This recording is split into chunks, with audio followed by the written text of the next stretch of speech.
अगर आप भी चाहते हैं कि मां शांति रिकॉर्ड्स का ऑडियो वीडियो सबसे पहले आप तक पहुंचे तो लाल बटन को दबाकर चैनल को सब्सक्राइब करो और साथ में बेल आइकन दबाना ना भूलें।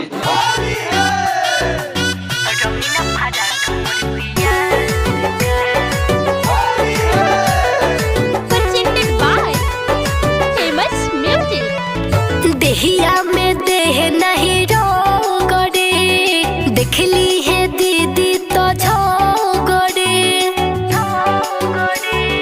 ए जीजा देहिया में देह नहीं रोगड़े, देखली है दीदी तो झोगड़े।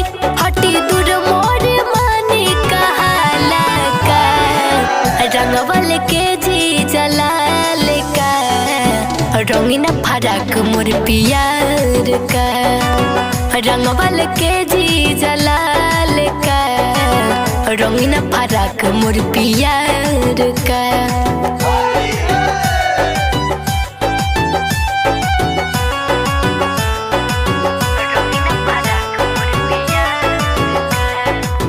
तोहरा के देहब नहीं जीजा जी छूट हो, ना तो जवान मोर झूठ हो।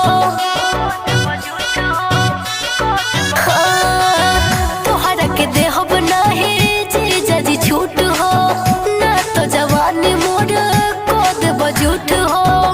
भले गलिया के छूलो तुहारा का, रंगवल के जीजा लाल का, रंगीन फराक मोर पियार का, रंगवल के जीजा लाल का, रंगीन फराक मोर पियार का।